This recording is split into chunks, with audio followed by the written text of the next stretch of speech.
হ্যাঁ আসুন। Come in, please. Thank you most Have a seat. Abhishek. Thank you sir. Abhishek কোত্থেকে আসছো? স্যার আমি ঝাড়গ্রাম থেকে আসছি। ঝাড়গ্রাম। আচ্ছা, অভিষেক মাস্টার্স করেছো? কিসে করেছো? এগ্রিকালচার? হ্যাঁ। Agriculture development. Agriculture rural development. আচ্ছা, বিএসসি করেছো জিওগ্রাফি। মাস্টার্স কোথায় করেছো? Master sir Narendrapur Ramakrishna mission. আচ্ছা Agriculture নিয়ে। এগ্রিকালচার আর রুরাল ডেভেলপমেন্ট। বাহ, very good. আচ্ছা বেশ, তুমি যে আশুতোষ কলেজ থেকে বিএসসি করেছো, তো রামকৃষ্ণ মিশনে গিয়ে পৌঁছলে একদম শেষ ধাপে, তো এতদিন যে পড়াশোনা করেছো স্কুলিং কলেজ, তারপরে যে রামকৃষ্ণ মিশনে গেলে কি ডিফারেন্স দেখলে, বা রামকৃষ্ণ মিশন তোমাকে কি দিল এই 2 বছর মাস্টার ডিগ্রি যে করলে? পড়াশোনার শিক্ষার পাশাপাশি রামকৃষ্ণ মিশন আর কি দিল? স্যার আমার জীবনে যদি সবচেয়ে গুরুত্বপূর্ণ পড়া হয় ইনসেন্ট মানি বা অবদান মানি, রামকৃষ্ণ মিশনের একটা সবচেয়ে বেশি গুরুত্ব বা অবদান আছে আমার মনে হয় স্যার। কারণ রামকৃষ্ণ মিশনে শুধু পড়াশোনা নয়, ওখানে আমি একটা মোরাল শিক্ষা বা নীতিগত শিক্ষা পেয়েছি, যেটা আমাকে মানুষ হিসেবে ডেভেলপমেন্ট করতে আর এই ধরনের চাকরির প্রতি ইন্টারেস্ট তৈরি করতে অনেকটা হেল্প করেছে। মানে এই যে তুমি সরকারি চাকরিতে আসতে চাইছো, এটা কি রামকৃষ্ণ মিশনের প্রভাব? হ্যাঁ স্যার, অনেক। আচ্ছা, তো এই চিন্তা ভাবনা মানে রামকৃষ্ণ মিশন থেকে পেলে কবে থেকে প্রিপারেশন শুরু করলে? স্যার আমি 2017 থেকে প্রিপারেশন স্টার্ট করেছি। আচ্ছা, 17 থেকে শুরু করেছো, 18-এ ক্র্যাক করেছো, বাহ, ভালো প্রিপারেশন নিয়ে তোমার 1 বছরের মধ্যেই তুমি একটা এরকম বড় মেজর পরীক্ষা ক্র্যাক করেছো। আচ্ছা, ঝাড়গ্রাম থেকে আসছো, ভৌগোলিকভাবে ভূগোলের স্টুডেন্ট তুমি, ঝাড়গ্রামটা আমাদের একটু রিপ্রেজেন্ট করো তো, ঝাড়গ্রাম জেলাটাকে। স্যার ঝাড়গ্রাম জেলা পশ্চিমবঙ্গের পশ্চিম প্রান্তে অবস্থিত একটা আদিবাসী অধ্যুষিত এলাকা, এবং এটা একসময় রেড করিডোর নামে পরিচিত ছিল, মানে মাওবাদী প্রভাবের জন্য। এবং এটা একটি মালভূমি, ছোটনাগপুর মালভূমির একটা এক্সটেনশন বলা যেতে পারে। তো এখানে একটা টোপোগ্রাফিটা যদি বলি যে একটা আন্ডুলেটিং টোপোগ্রাফি, এবং এখানে নদীগুলো মেনলি মানে রিভার মানে বর্ষার জলে পুষ্ট, এবং এই এরিয়াতে বর্ষার জলে পুষ্ট। এখানে গোটা কয়েক নদী আছে, যেমন কংসাবতী নদী আছে, সুবর্ণরেখা নদী আছে, ডুডুং নদী আছে, এই ধরনের নদী আছে। এবং এই এরিয়াটা খুবই famous for tourist purpose also, মানে কারণ এখানে কিছু পাহাড় আছে, তারপর হচ্ছে লেক আছে, যেমন খান্দারানি লেক। তারপর হচ্ছে এখানে হিস্ট্রিক্যাল মানে প্লেসটা খুব ভালো, মানে হিস্ট্রি আছে এই জায়গাটা। একটা আদিবাসী অধ্যুষিত, এটা মল্ল রাজের অন্তর্গত ছিল এই এরিয়াটা। তো এই দিক থেকে হিস্ট্রির দিক থেকে এটা মানে একটা ইম্পর্টেন্স। এবং এখানে ঝাড়গ্রাম রাজবাড়ি আছে, যেটা বর্তমানে টুরিস্টের আকর্ষণ কেন্দ্র বলে। ভেজিটেশন কি ধরনের দেখা যায় ঝাড়গ্রাম? ঝাড়গ্রামে একটা ট্রপিক্যাল ডেসিডুয়াস ফরেস্ট এখানে লক্ষ্য করা যায়। মেনলি এখানে শাল গাছের প্রবণতা বেশি, এছাড়াও শাল, শিমুল, পলাশ, মহুয়া এই ধরনের গাছও দেখা যায়। আচ্ছা, এই তো গেল ভৌগোলিক দিক থেকে, এবার একটু অ্যাডমিনিস্ট্রেটিভ দিক থেকে তুমি বলো। স্যার ঝাড়গ্রাম একটা পশ্চিমবঙ্গের পশ্চিম প্রান্তে অবস্থিত মেদিনীপুর অ্যাডমিনিস্ট্রেশনের অন্তর্গত আর কি। আর এটা হচ্ছে আগে মেদিনীপুর জেলারই একটা সাব ডিভিশন ছিল।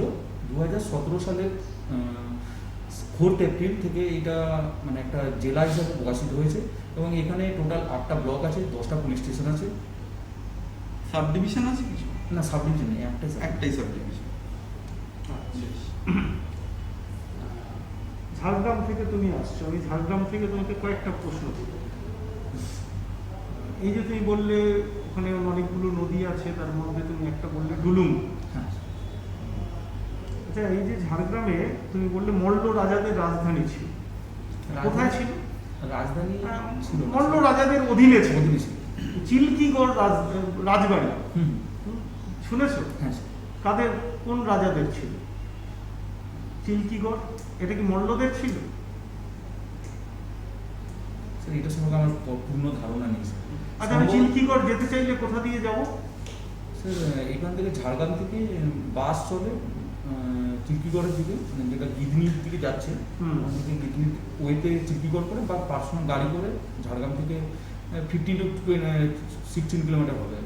ওর পাশে একটা বিখ্যাত মন্দির আছে জানো, চিল্কিগড় রাজবাড়ির একদম কাছে, চিল্কিগড় দুর্গা মন্দির স্যার, কনক দুর্গা। কনক দুর্গা মন্দির।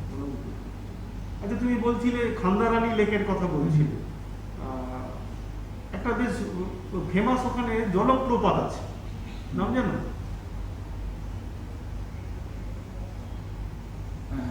ঢাঙ্গি কুসুম জলপ্রপাত। ঢাঙ্গি কুসুম জলপ্রপাত, ভেরি গুড। আচ্ছা, এই যে তুমি বলছিলে ওখানকার টোপোগ্রাফি নিয়ে কথা হচ্ছে, ট্রোপোশিট দেখেছো নিশ্চয়ই, তোমরা জিওগ্রাফি স্টুডেন্ট, ট্রোপোশিট তোমাদের করতে হচ্ছে। এই ট্রোপোশিট কারা বানায়? Survey of India. Survey of India, very good. আর মাটির তলার যা কিছু, এটা তো মাটির ওপরে ট্রোপোশিট, মাটির তলায় এই খনিজ পদার্থ কোথায় আছে তার কিন্তু আলাদা ম্যাপ হয়, ওটা কারা বানায়? এটা geological survey of India. Geological survey. মাটির উপরে সার্ভে অফ ইন্ডিয়া, নিচে জিওলজিক্যাল সার্ভে। Very good. আচ্ছা, সার্ভে অফ ইন্ডিয়ার হেডকোয়ার্টার কোথায় বলতে পারবে? Sir Dehradun. Very good, Dehradun. কলকাতায় সার্ভে অফ ইন্ডিয়ার অফিস কোথায় আছে জানো? হ্যাঁ স্যার, পার্ক স্ট্রিটে আছে। পার্ক স্ট্রিটে। Kyd Street. ঠিক পার্ক স্ট্রিট নয়, কিড স্ট্রিট। Kyd Street. আচ্ছা, বেশ। আমাদের জিওগ্রাফি নিয়ে আমরা আলোচনায় ছিলাম। তোমার পার্শ্ববর্তী জেলা, সেখানে গেলে আমরা বাংলার একটা গ্র্যান্ড ক্যানিয়ন দেখতে পাই। হ্যাঁ স্যার। কোন জায়গা, কোন নদী? স্যার এক্স্যাক্টলি আমি এটা সম্পর্কে জানি না, তবে পশ্চিম মেদিনীপুরের বড়বিদ্যার কাছে আছে। গড়বেতার কাছে, জায়গাটার নাম গনগনি। গনগনি। ওখানে গেলে ক্যানিয়ন দেখতে পাওয়া যায়, grand canyon. Grand canyon of Bengal. কোন নদী? এটা সম্ভবত স্যার আমি গেস করতে পারি, এটা তারকেশ্বর কংসাবতী। কংসাবতী। আচ্ছা, এই যে গ্র্যান্ড ক্যানিয়ন বলছে, এখানে যে ভূমিরূপটা দেখা যায়, এটা কি ধরনের ভূমিরূপ দেখা যায়? ক্যানিয়ন মতো মানে নদী দ্বারা মানে ক্ষয়প্রাপ্ত হয়ে অনেকটা গভীর হয়ে গেছিল আর কি, মানে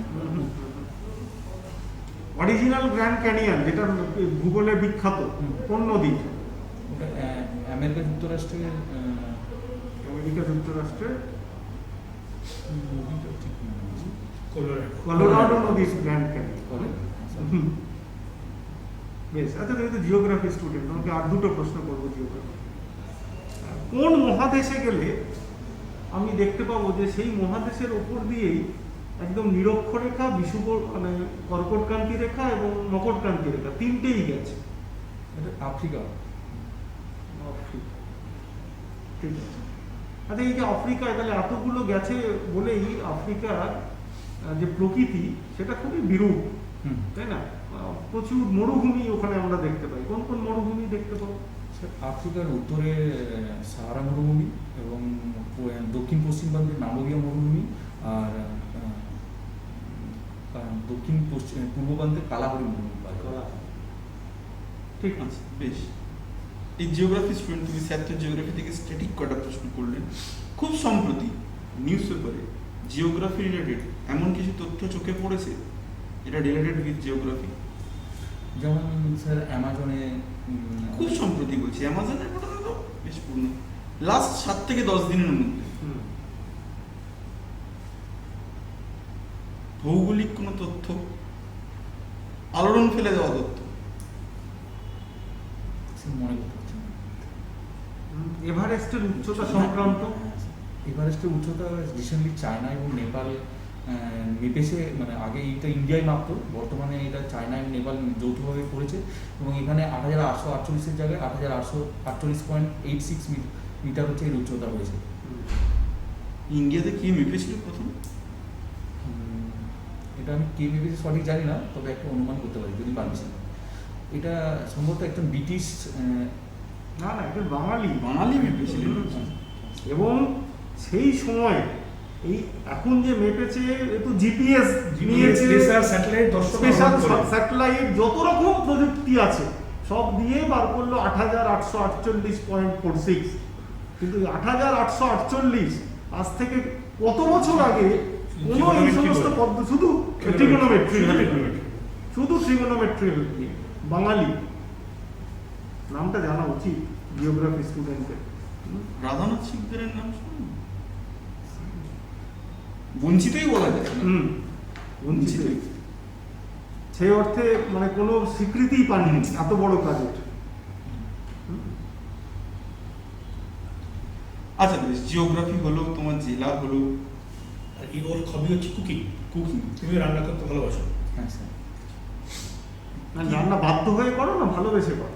না স্যার, আমি এটা বাধ্য হয়েও করি অনেক সময়, আবার ভালোবেসেও করি। মানে শেখাটা বাধ্য হয়ে শেখা, তারপরে সেখানে ভালোবাসা আছে নাকি? ভালোবাসতে হ্যাঁ, না শিখে আমি বাধ্য হই, কিন্তু তারপরে মানে করতে করতে একটা ভালো লাগা, বা এখন ধরুন ইউটিউব দেখে আমাকে বিভিন্ন রান্না শিখতে ভালো লাগে এবং রান্না করিও আমি।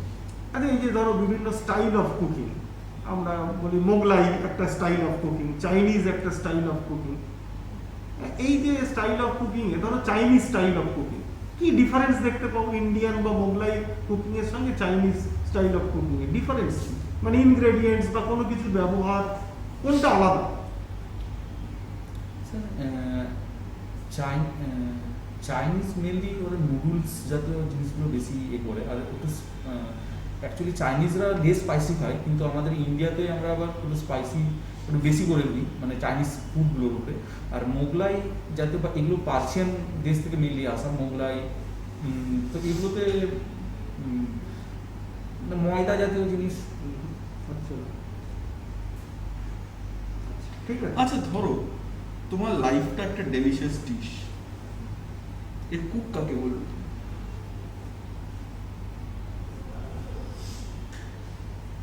এরকম আমার প্যারেন্টস, মা বাবা, এই টিচার। আচ্ছা, প্যারেন্টস এবং টিচার, ঠিক আছে। আচ্ছা, এই ডিশটা তুমি সার্ভ করতে চাও, কাদেরকে সার্ভ করতে চাও? এই ডিশটা আমি মেনলি যারা সোশিয়াল ইকোনমিকভাবে পিছিয়ে পড়া তাদের প্রতি আমার এই করতে চাই, আর আমার ফ্যামিলি মেম্বারদের সার্ভ করতে চাই। আমরা বাদ যাবো?